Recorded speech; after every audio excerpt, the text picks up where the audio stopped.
আয় রে কপাল, সারাদিন কাজ করি আর রাতে শ্যামলী কানের সামনে গুনগুন করে, চাল কই, ডাল কই, এই প্রশ্নে আমার মাথা কই যায় আমি জানিই না। আজ আবার উনুনে কি বসাবো, ঝোল না বাতাস? বাতাসটাই ভালো হবে, তাহলে বিনে পয়সায় পেট ভরবে। আম্বা, বাতাসে তো আমার পেট ভরবে না রঘু। আমি তো দুধ দেই, কিন্তু সেই দুধ বেচে তুই টাকাটা কি করিস? মারে কে কে কথা বললো? আমি রে, সুরভি।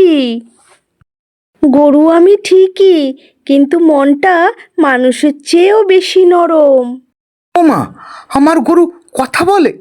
এটা যদি শ্যামলী শুনতে পায় তাহলে না আমাকে পাগল বলবে। আমি জাদুর ছোঁয়া খেয়েছি।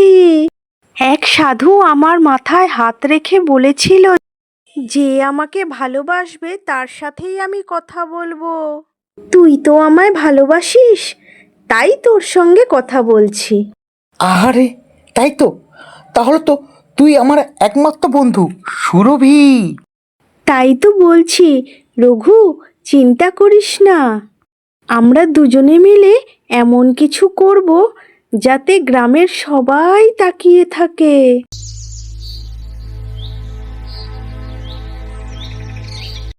রঘু, আমি রাতে স্বপ্ন দেখেছি। স্বপ্নে একটা সোনার মাঠ দেখেছি। সেখানে গেলে নাকি আমি সোনার দুধ দিতে পারবো।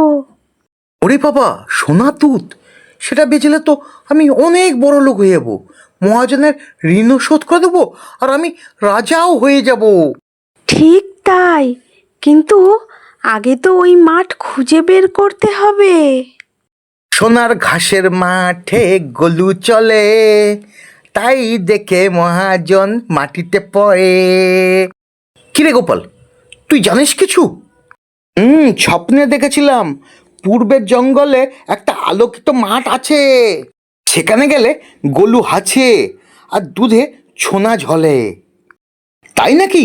সুরভি, চল তাহলে। দুজনে জঙ্গলের দিকে যাত্রা করে। সুরভি সামনে, রঘু পেছনে। সুরভির পায়ে ঝনঝন আওয়াজ, যেন অলৌকিক। রঘু, দেখ, এখানেই তো সেই মাঠ। সুরভি ঘাস খায়। হঠাৎ তার পাশে একটা পাত্রে দুধ জমে। দুধ সোনালি রঙে ঝিলমিল করে। ওরে বাবা, এটা তো সত্যি সোনার দুধ! দেখলি তো, বলেছিলাম না? এবার মহাজনের সব ঋণ শোধ করে দেব।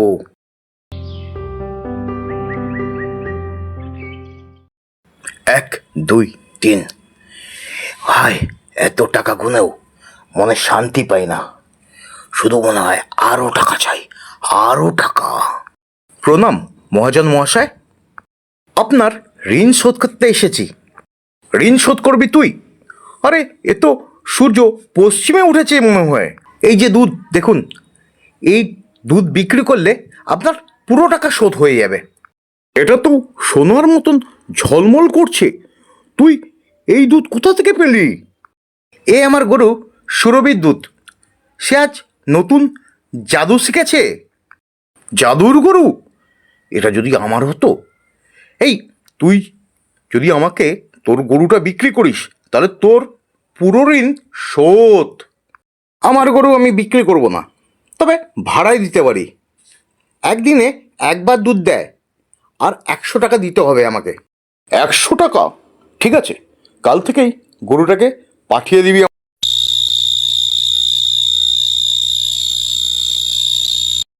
পরের দিন মহাজনের উঠোনে সুরভি বসে আছে, পাশে চাকর। এবার দুধ দে মা সুরভি, দেখি তুই সোনার দুধ দিস কি না। আম্বা। সুরভি ঘাস খায়, কিছুক্ষণ পর সাধারণ দুধ দেয়। আরে, এটা তো সাধারণ দুধ, কিন্তু সোনা কোথায়? আমি সোনা দেই শুধু তাদের জন্য যাদের কোনো লোভ নেই। ও মাগু, গরু কথা বলে? ও বাবু, আমি থাকবো না, এখানে থাকবো না, আমি আসি। আমি তোকে মারবো। আমি কিন্তু অভিশাপ দিতে পারি, সাবধান। না না, আমি কিছু করব না। তুমি যাও যাও, আমি আর তোমার কাছে যাব না। সুরভি মুচকি হেসে বেরিয়ে যায়। বাইরে রঘু অপেক্ষা করে। কিরে সুরভি, ভয় দেখালি? এখন সে ভয় পেয়ে জমের মুখ দেখেছে। লোভের ফল সবসময় এরকমই হয় রঘু।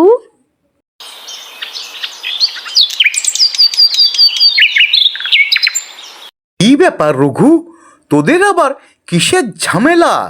প্রধান মশাই, এই রঘু জাদুর গরু বলে আমার সঙ্গে ঠাট্টা করেছে। আমি ঠাট্টা করিনি, গরু কথা বলে, সোনার দুধ দেয়, এটাই সত্যি। রঘু, আরে গরু কথা বলে, তুই কি নেশা ফেশা করিস নাকি? আমি দেখেছি গরু কথা বলে, আর দুধ দিলে সোনার মতন ঝলমল করে। ঠিক আছে, যাচাই করা হোক। এই গরুটাকে নিয়ে আসো তো। সুরভি আসে। এই গরু, তুই কি সত্যি কথা বলিস নাকি? হ্যাঁ প্রধান মশাই, আমি কথা বলি, কিন্তু সৎ মানুষের সঙ্গে।